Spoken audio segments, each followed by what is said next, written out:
मुरुड म्हटलं की लोकांच्या तोंडामध्ये लगेच जंजिऱ्याचं नाव येतं, पण ह्या जंजिऱ्यावर वचक ठेवण्यासाठी छत्रपती शिवाजी महाराजांनी बांधलेला पद्मदुर्ग किल्ला किती जणांना माहिती आहे? कायमच पर्यटकांकडून किंवा लोकांकडून दुर्लक्षित राहिलेला हा किल्ला आता मात्र पर्यटकांनी फुलतोय. लोक याला भेट देत आहेत आणि त्या भेटीचं मागचं कारण सुद्धा खूपच भारी आहे, कारण छत्रपती शिवाजी महाराजांनी जंजिराच्या उरावर बांधलेला हा किल्ला आहे. तर बघूयात या किल्ल्याची माहिती. आहोत मुरुडमध्ये. मागे आपल्याला किल्ला दिसतोय मुरुड जंजिरा, आणि या बाजूला अगदी आतमध्ये बेटात अगदी छोटा जर दिसत असेल तुम्हाला इथं, तर इथं पद्मदुर्ग आहे. म्हणजे इतक्या लांब तो किल्ला आहे आणि तिथंच आपण जाणार आहोत. आणि तर बघूयात आपली सफर कशी होती ती. तर व्हिडिओ शेवटपर्यंत नक्की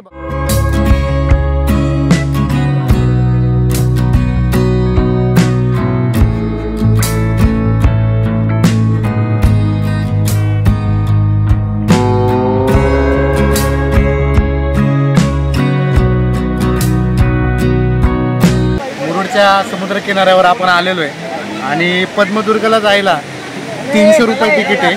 ती फेरी बोट आहे, चौघांचं तिकीट काढलेलं आहे आणि आता निघणार आहे आपण. बोट आलेली आहे बघा आपली तिथं, आणि इकडे किल्ला आहे समोर अगदी आतमध्ये, त्यामुळे जास्त पैसे घेतात थोडे बहुत. बरंच आतमध्ये आहे त्याच्यामुळे ते जास्त तिकीट आहे. आणि आता बूट खराब होणार आहे. शूज बघ, ट्रेकिंगसाठी हे शूज घालून आलो होतो हे, आणि आता हे पाण्यामध्ये खराब होऊन जाणार आहेत. ओल्ड शूज घालायला लागणार आहेत मला वाटतं.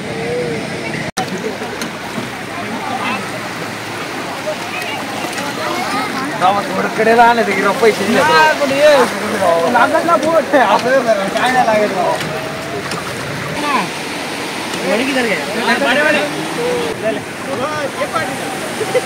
बोला छत्रपती शिवाजी महाराज की हर हर जय भवानी शिवाजी.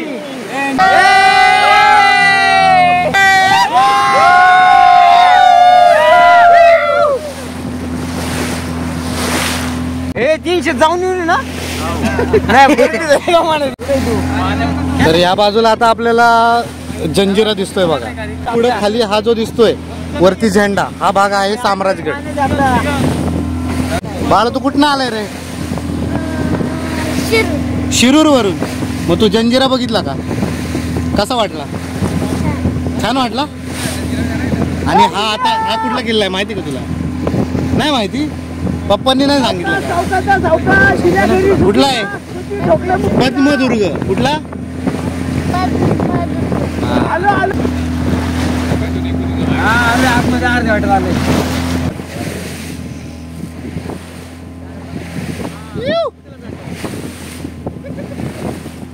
आणि आता आपण पोहोचलेलो आहोत पद्मदुर्गवर. बोट इथं लागलेली आहे आणि समोर आपल्याला एक प्रवेशद्वार दिसतंय. तर आता वेळ न वाया घालवता पटकन किल्ला एक्सप्लोर करूयात आणि लगेच थोड्या वेळात निघूयात आपण. एक एक्स्ट्रा चप्पल आणायला पाहिजे. आधी ठरलंच नव्हतं यायचं तर कशी चप्पल आणणार.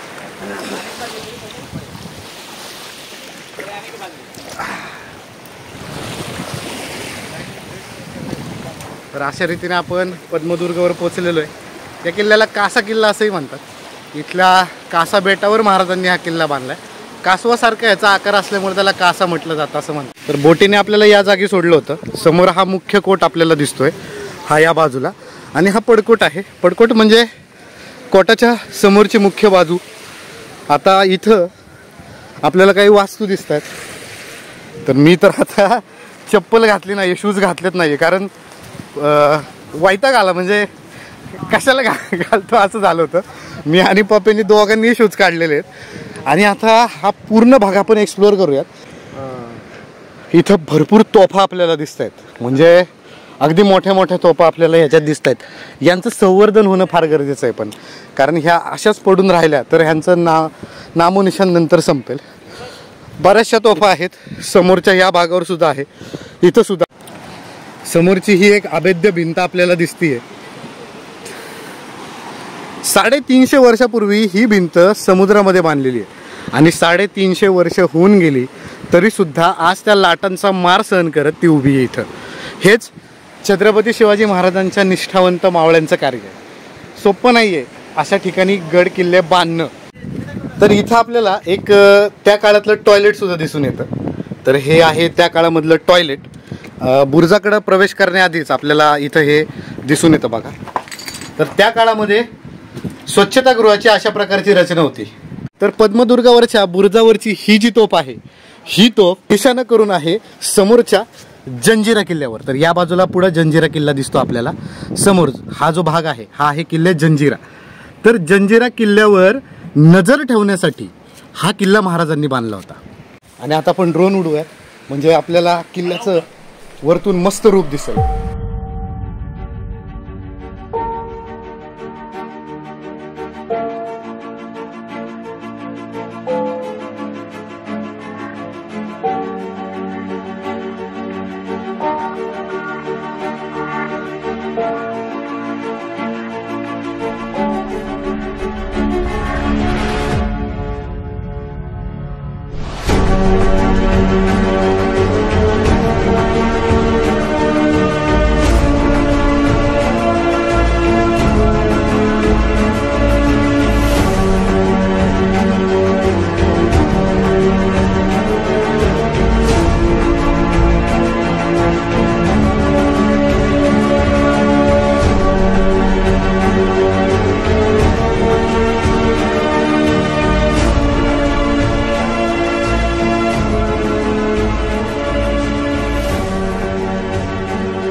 घरात जसा उंदीर तसाच राजापुरीच सिद्धी असं तेव्हा म्हटलं जायचं. कारण हे जे सिद्धी होते हापशी जमात होती ही.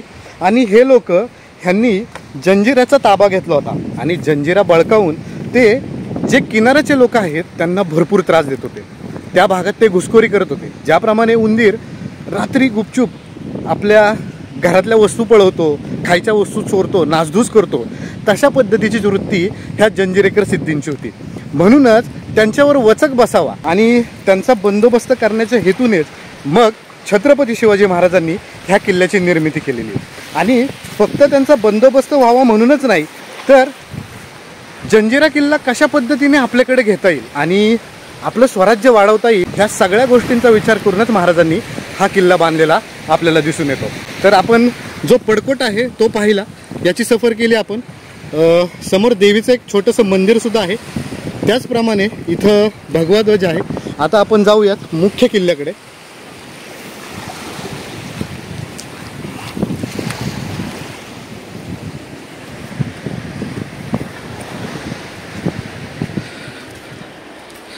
तर मुख्य किल्ल्यात प्रवेश केल्यानंतर आपल्याला हे प्रवेशद्वार दिसतंय आणि पहारेकरांच्या छोट्याशा देवड्या सुद्धा आपल्याला दिसून येत आहेत. इथे सुद्धा आपल्याला भरपूर प्रमाणामध्ये तोफांचं अस्तित्व दिसतंय.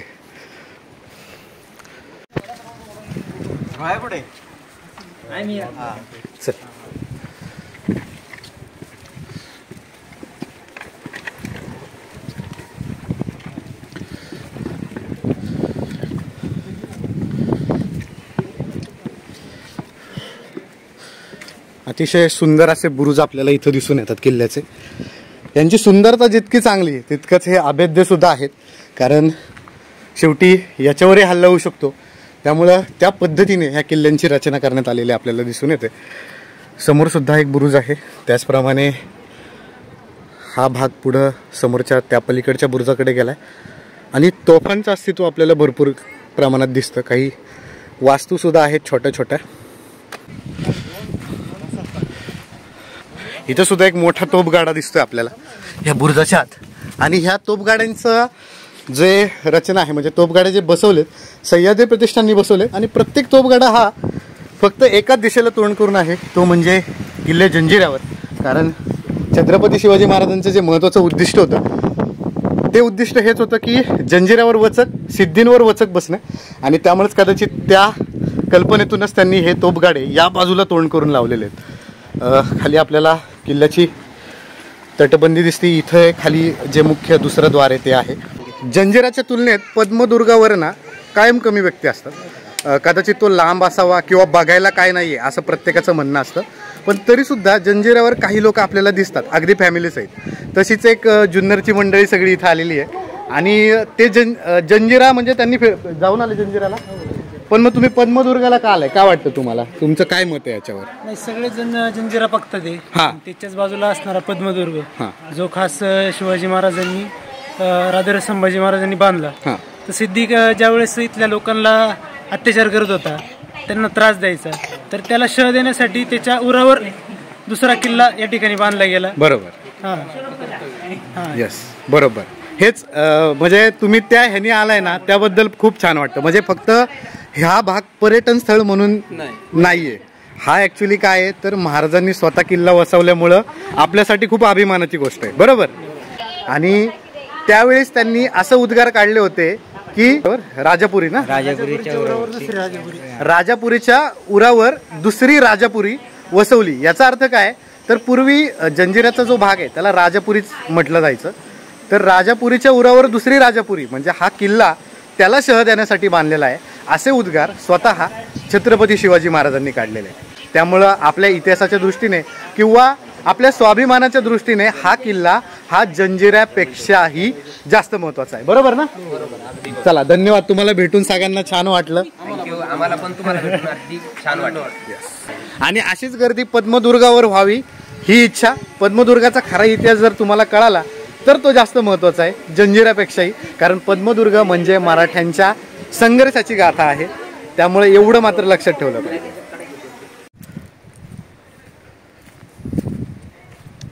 बऱ्याचशा वास्तू आपल्याला किल्ल्यावर अजूनही दिसतात.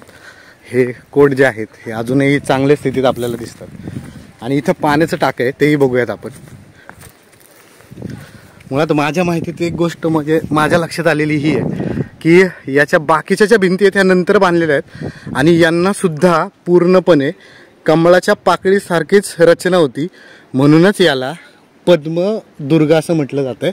कारण तुम्ही जर व्यवस्थित बघितलं तर ज्याप्रमाणे एखाद्या चिखलामध्ये कमळ फुललेलं असतं तशा पद्धतीनेच याचे जे बुरुज आहेत त्याची रचना म्हणजे इथं समोर जी आबादीत आहे त्याच्यावरून कळते आपल्याला की हीच रचना सगळ्या बाजूला तशीच असणार आहे पूर्ण. त्याच्यामुळेच याला पद्मदुर्ग असं नाव पडलेलं आहे. आणि हे समोर हे पाण्याचं टाक आहे, हे गोड्या पाण्याचं टाक आहे. यातलं पाणी पिऊ शकतो आपण. पाणी आणल्यामुळे आपल्याला आता याची गरज नाही आहे, पण जर आवश्यकता भासली असती तर हे आपण पिलं असतं. इथं सुद्धा काही तोफा आपल्याला दिसून येत आहेत. हा जो भाग आहे हा राहण्याचं ठिकाण किंवा दारूगोळा ठेवण्याचं ठिकाण असू शकतं. जंजिरा किल्ला घेण्याच्या टायमाला म्हणजे इथले जे लाय पाटील आहेत त्यांनी धाडसानी एक मोहीम आखली होती जंजिरा घेण्याची. पण झालं असं होतं, त्यांनी आणि जंजिराला मागच्या बाजूने शिड्याही लावल्या होत्या रात्रीच्या वेळी. पण झालं असं की त्यावेळी मोरोपंत आणि लाय पाटील यांचं एकमेकांशी कोऑर्डिनेशन नीट झालं नाही, संवाद नीट झाला नाही. त्यामुळे ते त्या ठरलेल्या वेळेनुसार तिथं पोचले नाहीत. नाहीतर त्याच वेळी कदाचित जंजिरा किल्ला आपल्या हातात आला असता असं सुद्धा म्हटलं जातं. तर अतिशय सुंदर, अतिशय छोटा असलेला हा जरी किल्ला असला तरी याचा जो इतिहास आहे तो खूप छान आहे. छत्रपती शिवाजी महाराजांनी लाय पाटलांनी केलेल्या ह्या त्यांचं जे काम आहे त्याबद्दल त्यांना पालखी दिली होती. पण म्हणजे ही एक इंटरेस्टिंग स्टोरी आहे बघा की पालखी ॲक्च्युली वापरली कुठं जाते तर कुठल्याही खुल्या मैदानात किंवा डोंगरामध्ये. तर छत्रपती शिवाजी महाराजांनी जेव्हा त्यांना पालखी दिली तेव्हा आणि वस्त्र दिली तेव्हा त्यांनी ती नाकारली. कारण त्याच्यामागचं कारण असं होतं की पालखी ही तुम्ही जमिनीवर वापरू शकता, पण लाय पाटील जे आहेत हे तर दर्यावर राज्य करणारे व्यक्ती आहेत. दर्यामध्ये त्यांच्या होड्या असतात, गलबत असतात. आणि मग छत्रपती शिवाजी महाराजांना ही लक्षात आली गोष्ट आणि मग त्यांनी त्यांना एक मोठी होडी जहाज बांधून दिलं आणि त्या जहाजाला त्यांनी पालखी असं नाव दिलं. त्यांना त्यानंतर त्यांनी वस्त्र अलंकार दिले आणि ह्या किल्ल्याची जबाबदारी सुद्धा छत्रपती शिवाजी महाराजांनी लाय पाटलांना दिली. तर असा ह्या किल्ल्याचा इतिहास आहे. तर अशा रीतीने पद्मदुर्गाची भटकंती आपली पूर्ण झालेली आहे. आपण निघालेलो आहोत. व्हिडिओ कसा वाटला नक्की सांगा आणि तुमच्या प्रतिक्रिया कळवा. तर भेटूयात नवीन अशा व्हिडिओमध्ये. आता इथून पुढे बघूयात आपण काय होतंय, कुठं नक्की जायचं अजून काही ठरलं नाही. कुठं जायचं आता काय झालंय, साम्राजगडला जाऊ. साम्राजगडला जाऊ. तर भेटूयात अशाच नवीन भन्नाट ब्लॉगमध्ये. तोपर्यंत जय शिवराय आणि धन्यवाद. बोला छत्रपती शिवाजी महाराज की हर हर जय भवानी. जय शिवाजी.